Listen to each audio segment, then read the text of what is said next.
I'm gonna say men. I'm not gonna make this a podcast and then be like, oh, men and women. No, I'm gonna say it. Like, a lot of them don't go get help for shit, and that's where the problem starts. And I understand that 100% because I know a lot of the people might watch or listen to this and say, okay, but Brittany, I don't mind dating somebody with issues, but are you going to work on the issues? Because I'm not going to be walking and grinding with you while you not even willing to fix your shit. And I 100% agree with that. You know what I'm saying? I get that. Can a relationship work if somebody is dealing with heartache, pain, trauma, and they don't work through it? You know what? I think it can. And I let me tell y'all something about this podcast, because I was thinking about this the other day. And you guys will hear, you know, if my mind does ever change on things, you'll get that information. I'll be sure to relay it back to you. But you know, as I get older, my opinions can change on things. Things can change. But for now, I will say, from my knowledge, I do think that a relationship could still work if you don't get the help. If they don't, I don't know. I mean, it might be toxic as fuck, but I cannot speak on that. And let me tell you who I'm gonna tell you why I say this shit. Our parents, the motherfucking, who's they? The baby boomers and the is it Gen X? Gen X. Yeah, because it's Gen X, millennials, Gen Z. They barely ever got therapy, the wife and the damn husband, especially in the black community, and they kind of thrive through their relationships. Now, was it perfect? I would imagine not. You know, but did they stick it out? A lot of them stick it out, have 25, 30-year marriages and things like that.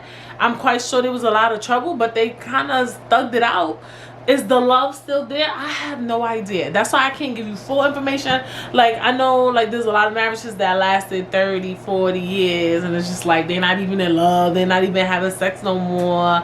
You know, I mean, yeah, you know, maybe, you know, it's a weird thing. I wouldn't fully know if that. I think the love is always there, though. That I think is there, but all that other freaky deaky shit, all the sex and the rah and then the dates might be on, you know. And I don't know.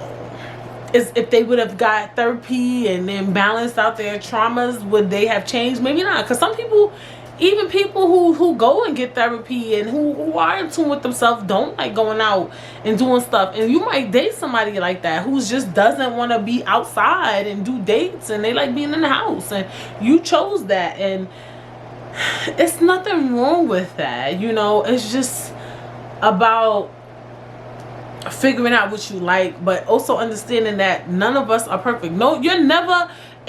I'm basically trying to tell somebody today that if you really out here not dating someone because you keep dating someone and you feel like they're a red flag, or for some dumb shit, because some people dead ass be red flags. Like, it be red flags, like, you know he got a wife or some shit. Like, you know this nigga in a relationship. Something about what he moving, the way he moving on this date, the way he keep looking around, bitch, something's up.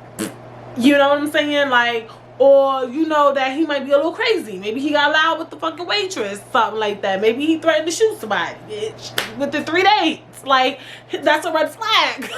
Okay? You know, certain shit be red flags. Maybe he called you, you know, in a month, and he was like, why you ain't answering my fucking phone calls? You're like, oh, baby, honey, we ain't been dating a month. What's the cursing about? So, yes, those are red flags. But some of y'all be saying red flags be the dumbest shit. Like, oh, he told me, in his last relationship, he ain't like the girl because somebody, it just be stupid stuff. Like, those are not red flags. Oh, I don't want to date him. He went to Catholic school. Like, girl, like, stop. Like, how is that detrimental? Like, I be just making anything red flaggish. Like, I'm just saying, like, today, look, bring somebody in. You know, you might be like, I don't know, I ain't like when he said XYZA, but I be in double C, but he might be the D.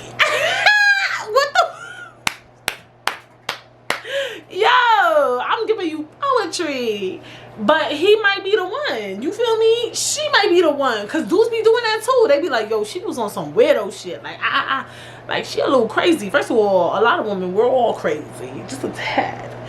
You feel me? But,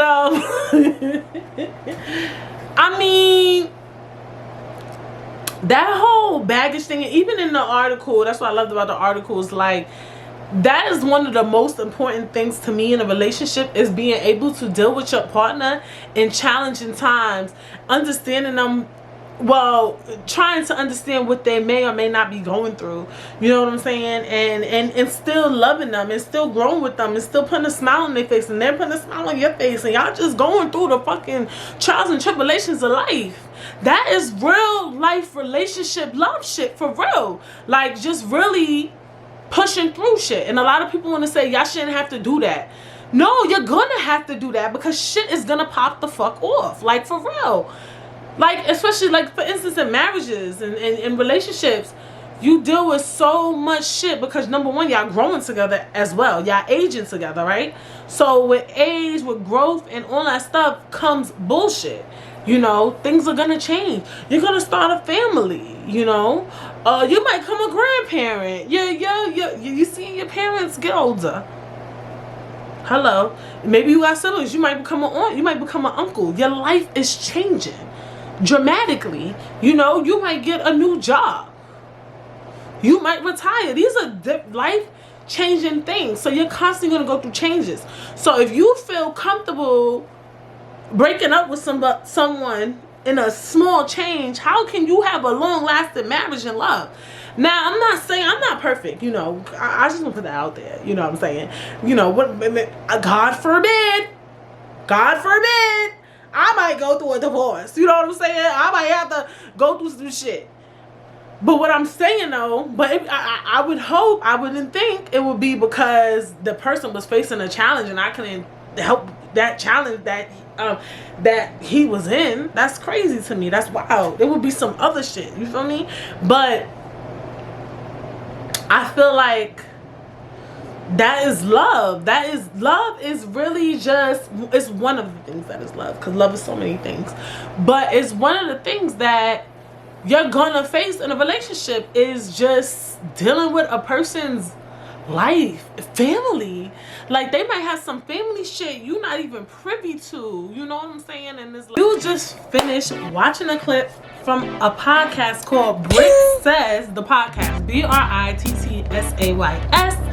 If you want to watch that full episode, you can click right up here. And if you want to stream and listen to Brit Says The Podcast, it is available on all DSPs, such as Spotify, Apple Podcasts, DEEZER, iHEARTRADIO, anything you can imagine, you'll find Brit Says The Podcast. So go ahead out, listen, leave a review, and 5 stars. And while you're here, subscribe to my channel.